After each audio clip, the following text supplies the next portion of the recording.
They called it a Sherman, but on Iwo Jima it became something else. It didn't roar, it howled. It didn't fight, it fed. February 1945, 8 square miles of volcanic ash, black, coarse, alive with memory. For 74 days, American battleships had pounded this rock with the fury of gods. Admirals promised it would be over in 5 days. 5 days to take the airfields, to bury the Japanese resistance under steel and fire. They were wrong. When the first landing craft scraped against the shore, the air fell silent. No machine guns. No counterattack. Only the crunch of boots on cinders. The Marines advanced, rifles ready, nerves fraying. Then the island exhaled. Invisible mouths beneath the sand spat bullets. Mortar screamed. The ground erupted, swallowing men whole. The island's alive, one Marine gasped. And it hates us. Bodies rolled back with the tide. Every crater hid death. Every bunker was a trap. Kuribayashi's monster, an island weaponized. 11 miles of tunnels, 5,000 caves. Soldiers breathing beneath the beach.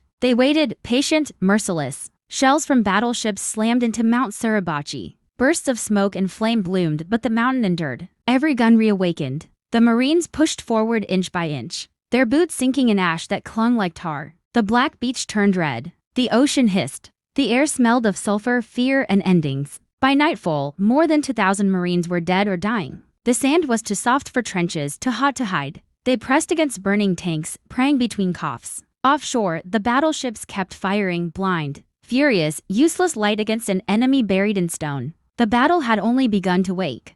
Tadamichi Kuribayashi had seen the beast before it was born. Years earlier, walking through Washington, D.C., he'd watched American factories beat like hearts of iron. He knew Japan could not outbuild such a nation. So when he was sent to Iwo Jima, he arrived not as a warrior but as an engineer of despair. His orders were simple: hold the island, die with honor. He rewrote honor itself. No bonsai charges, he told his men. Every soldier will kill 10 Americans before dying. Not for the emperor, for time. He buried 21,000 souls inside the island. 11 miles of tunnels. 5,000 caves. Command posts 75 feet deep. He built a nervous system of concrete and volcanic stone. When the Americans came, they didn't land on a battlefield, they walked across a tomb. Machine gun slits blinked open like eyes. Mortar coughed smoke. In seconds, the black sand turned crimson. Kuribayashi's ghost struck and vanished, struck again. The Marines answered with thunder. 3 days of bombardment. 7,000 tons of explosives, bombers crowding the sky. No man, they believed, could live through that storm.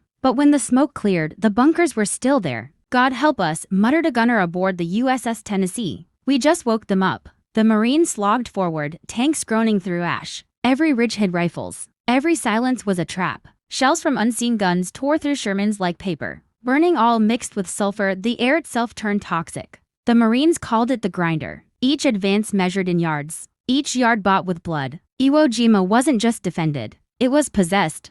The pride of American armor, the M for Sherman, found itself crippled in hell. Its track slipped. Its shells bounced harmlessly off bunkers thick as tomb walls. Our tanks are coffins on tracks, one Marine radioed, his voice cracking through static. Day after day, the black beach consumed them. Craters filled with bodies faster than engineers could dig new paths. They called for air strikes, but the enemy was invisible. Fire came from nowhere and vanished into the earth. The island had become a living machine. Every bunker that died fed to more. Every silence waited with teeth. Kuribayashi listened from his command post deep below Mount Suribachi. Headphones pressed tight, hearing the battle as rhythm. We make them pay in hours what took us months, he murmured. But the Americans adapted. They learned to crawl instead of charge, to dig instead of march. Men listened for faint tremors underfoot, the heartbeat of tunnels below. Still, the ghosts endured. By night, Marines lay in shallow pits carved from the same black sand that swallowed their friends. The ground moved beneath them, whispering. It's like fighting the island itself, a corporal muttered.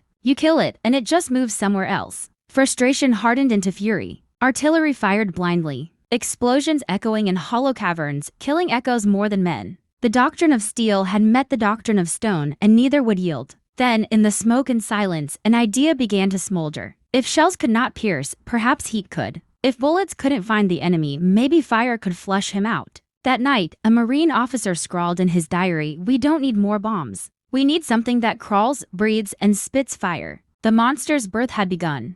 Thousands of miles from the black sands. Another war ignited, one of sparks and sweat instead of blood, at Schofield Barracks in Hawaii. Beneath corrugated roofs that rattled in the trade winds, men worked without sleep. Sparks flew, each one a prayer for the Marines dying on Iwo Jima. Colonel George Unmacked, the man they called the chemist of hell, stood over a gutted Sherman. Its cannon lay on the floor like a severed limb. He turned to his team, machinists, chemists, mechanics, sailors, and said, "We're going to make this thing breathe fire." At first, they laughed. Then they saw his eyes. Nobody laughed again. With no manuals or blueprints, they scavenged parts from everywhere, captured German flamethrowers, British prototypes, Navy fuel pumps. They built not a tank but a creature. The Construction Battalion Hawaii Model 1, or CBH-1, but the men called it something else. The Dragon. Its lungs held 290 gallons of thickened gasoline, napalm that clung like hatred. Its veins carried nitrogen at 300 pounds per square inch, ready to blast liquid fire 150 yards. When the first prototype roared to life, the air recoiled. Flame gushed from its barrel, a living stream, twisting, hissing, turning sand into glass. "Jesus," a mechanic whispered, shielding his face. "It's not a weapon. It's a living damnation." 12 hours of labor for each conversion. 12 hours of hammering, fitting, cutting. The men worked 20-hour shifts, fueled by coffee, sweat, and guilt. They weren't just building machines. They were giving anger a body. When the battle ended, Iwo Jima was nothing but scorched glass and bone. Out of 21,000 Japanese defenders, fewer than 300 surrendered. Nearly 7,000 Marines lay dead beside them. The Dragon stood silent among the ruins, their steel warped, their purpose spent. They had not roared in triumph. They had howled in grief. Reporters would later write of flamethrower tanks and tactical breakthroughs, but the men who drove them knew better. The Shermans that breathed fire were no machines of glory. They were something ancient reborn, proof that humanity could summon dragons from metal when fear demanded it. In his final hours, Kuribayashi's command post fell silent. He ordered his men to burn their flags, to die as soldiers of stone. The last transmission the Americans intercepted was a single phrase: "The island is in flames. I have done my duty." Above ground, Marines climbed Mount Suribachi and raised the flag. Cameras clicked. History froze. Yet beneath their boots, the tunnel still smoldered, whispers trapped in rock. On the beach, a dragon sat half buried in ash, its nozzle twisted toward the horizon, its fuel tanks empty. A young mechanic traced its scars and muttered, "We built this to kill ghosts.